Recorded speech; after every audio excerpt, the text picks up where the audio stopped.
jurnal Kalvara Podcast, bincang-bincang dengan Bunda Hajah Aini Farida, Ketua Komisi 1 DPRD Provinsi Kalimantan Utara. Kita membahas masalah Perda Pencegahan Narkoba yang kebetulan Ketua Pansus beliau sendiri. Bagaimana Bu? Masalah Jadi masalah Perda Narkoba ini sebenarnya sudah hampir rampung ya, tinggal kita kunjungan kerja studi banding ke satu daerah di tempat di mana Perda ini yang sudah digulirkan juga di tempat itu gitu. Paling tidak kita walaupun mungkin berbeda kondisi daerah kita, tapi kita bisa mengambil 1-2 contoh di sana gitu. Karena Perda ini kita hanya ada beberapa tahapan-tahapan yang belum kita lakukan. Pertama-tama itu kita harus punya kerja dulu, studi banding dulu ke daerah di mana Perda ini sudah ada gitu. Seperti itu. Terus yang kedua, uji publik. Kita belum mengadakan uji publik. Setelah uji publik itu kita ada beberapa tahapan lagi. Setelah itu kita ketok Perda ini. Masalah ini sebetulnya Perda Narkoba ini masalah klasik ya di Indonesia. Gitu. Tapi kita tidak bisa mengangkat remeh. Masalahnya ini sudah banyak korban-korban berjatuhan. Gitu. Belum lagi kalau pemerintah tidak masuk di dalamnya ini, pemerintah maksudnya ini semua lini ya, di pusat, daerah, provinsi, kabupaten, sampai ke tingkat desa, kelurahan, dan kelompok-kelompok di masyarakat itu harus turut serta mengawasi daripada pergerakan narkoba ini. Kan di sini macam-macam ya narkotika itu.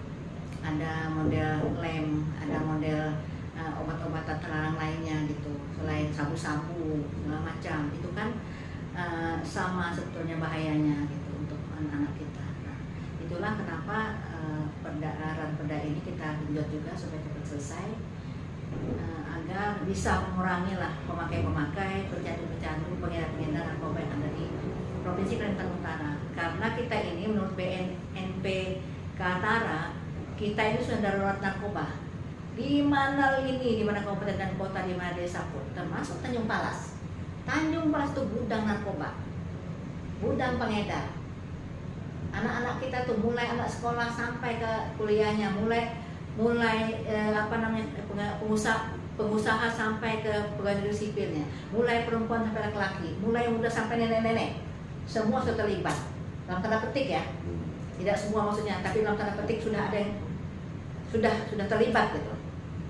Nah itu kan perlu kita betul-betul perhatikan ini, dan betul-betul kita membuat Perda ini supaya ada imbas daripada kegiatan-kegiatan ini di lapangan seperti itu. Karena ini nanti kan kita, kalau ini jadi, kita punya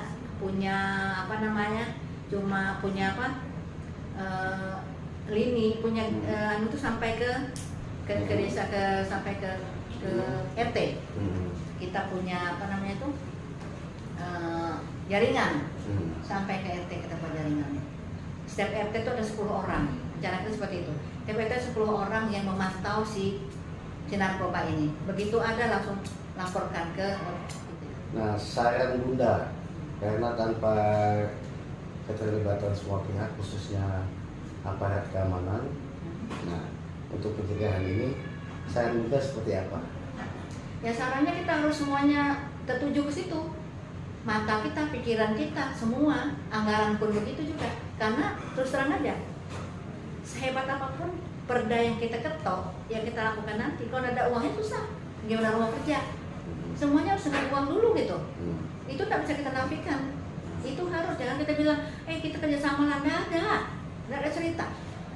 Optimisnya Bunda kapan kira-kira bisa paling mulai tidak akhir tahun kita usahakan untuk kita pembangunan rumah daerah. Tapi dengan catatan setelah Perda ini kita ketok, harus ada pergubnya dulu. Dengan pergub itu kita bisa melakukan apapun gitu, masuk anggaran-anggaran yang ada di dalamnya. Harus di pergub ya.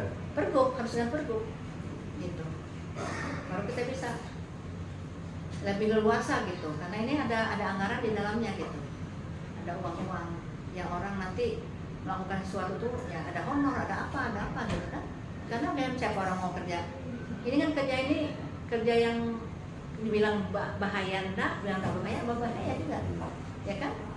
Nah itu ini masalahnya besar memang. Kalau Bunda, terima kasih atas waktunya. Semoga harapan kita semua Provinsi Kalimantan Utara bebas narkoba di masa yang akan Amin, datang. amin, Allahumma amin. Mudah-mudahan bebas sih mungkin susah ya, mengurangi lah, Ya. paling tidak mengurangi pemakai, pengedar yang ada di tempat kita. Gitu. Karena jalur kita jalur ngeri, ya kan? Lewat Samarinda jalan darat tembus, Malaysia dekat, semua dekat. Di perusahaan-perusahaan juga suka mengangkut narkoba juga orang-orangnya di situ. Ya kalau dikira perusahaan itu aman, tidak. Justru di mana ada uang banyak, di situ narkoba itu bertokol juga. Nah itu salahnya sih. Oke Bunda ya, untuk supaya menyemangati kita bersama, mari kita Berbuat yang terbaik. Yang terbaik. Untuk Kalimantan Utara. Makasih banyak Pak Ian yang sudah selalu memperhatikan kehidupan lini masyarakat apapun bentuknya. Terima kasih, dengan begini kita bisa sharing, bisa explore yang ada di dalam pikiran kita. Gitu. Terima kasih. Oke Bunda, salam Kaltara di hati Salam Bunda. Kaltara di hati, hati-hati di Kaltara. Ah.